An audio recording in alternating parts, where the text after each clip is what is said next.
Good evening, ladies and gentlemen, they and them. I am Rachel. You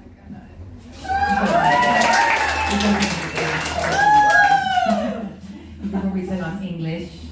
I'm from London. In it. Yeah. I know, I'm exotic. I'd just like to thank the Lisbon rioters for making me feel very at home this week. Very comforting to see a burnt out bus on the way to work in the mornings. Red flags, red flags. So preparing for the show today, I've done quite a bit of introspection this week. And I've realised that there's women, or women at my age, there's a reason that we're single with no kids. Women either have children or they are children. And I am a woman child. I'm Petra-fucking Pan. I have mummy issues. I'm a middle-aged toddler who throws a middle-aged tantrum if I don't get what I want. Would you like to know what it's like to date me? Yeah. I would love bomb the fuck out of you. But equally I'll be cold, distant, and emotionally unavailable, unless I want some sex. And I will share my feelings with you in a kind of avoidant attachment style kind of way. And you need to know, all my exes are psychos. Apart from one, he was wonderful. And that's the one I will openly compare you to. Because you asked. You did. You asked. You remember asking, right? You remember that you asked that. You did ask that. You don't remember? You're crazy. There's a reason that I am single with no kids. I am a walking red flag.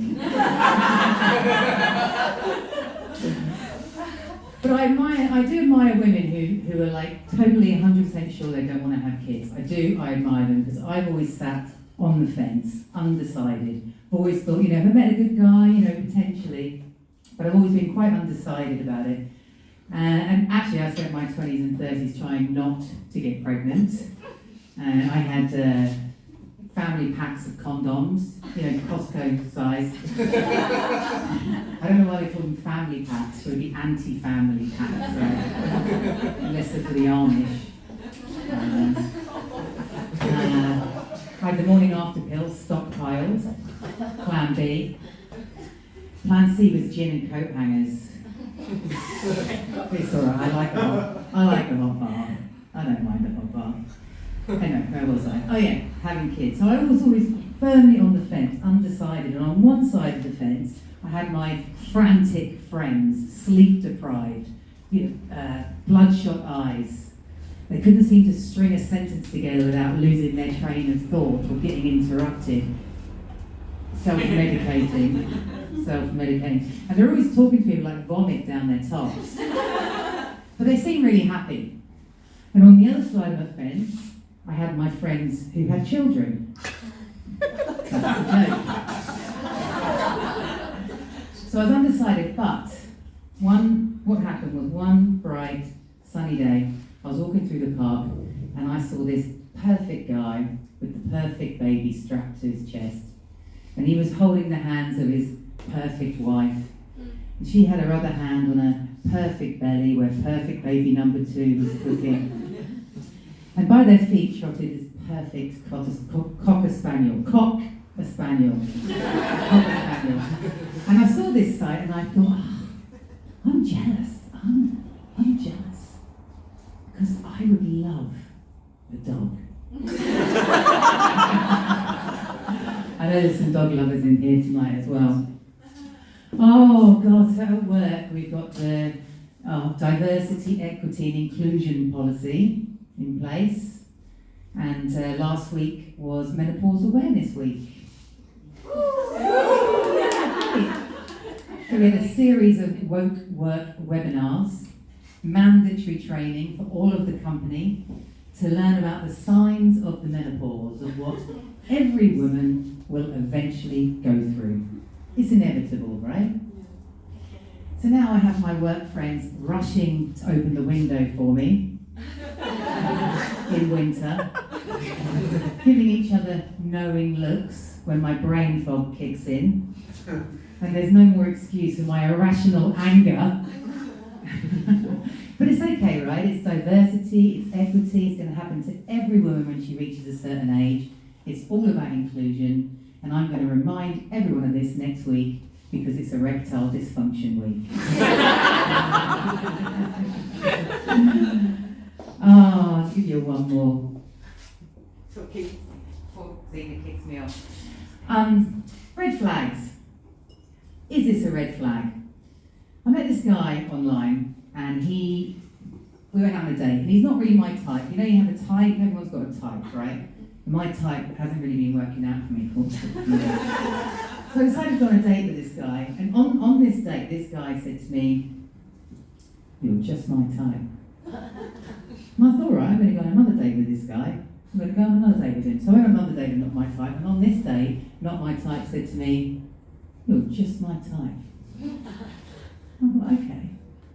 So I want you now to think of a number in your head that you think is an appropriate number of dates to go on before you have sex with someone, right? Just think of that number in your head.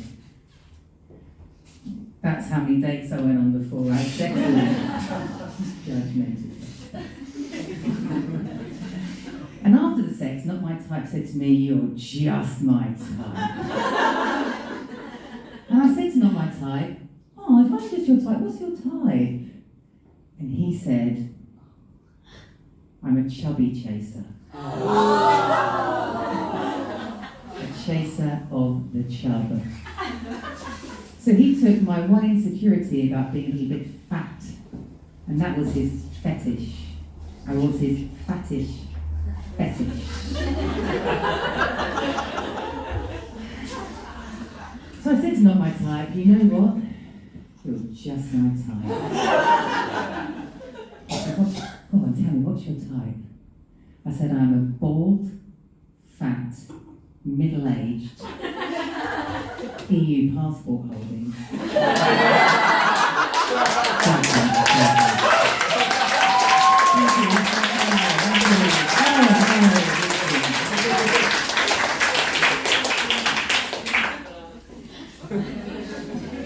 Okay, when men only speak about themselves on a date, oh my God, so true. You are not able to tell something about yourself and you just have to listen. Absolutely, so agreed. I say to my mum, I went on a date, he asked me actually 0 questions about myself. This is great learning for you guys.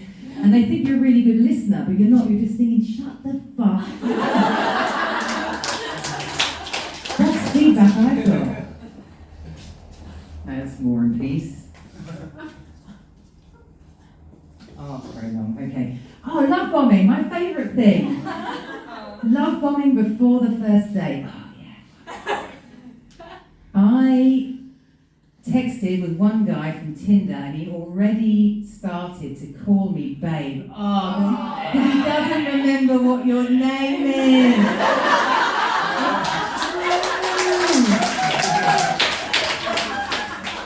And he sent heart kissing emojis before we've even met.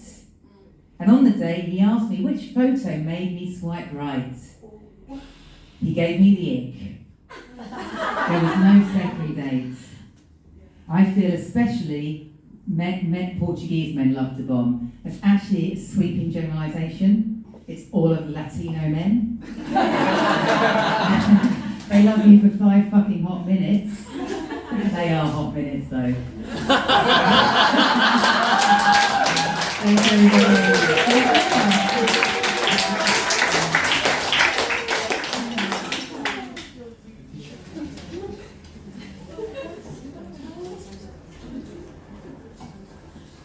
I will say, just with the emojis, because men do actually date in emojis here, and initially they start with the kissy face, right? You think, oh, alright, nice, okay.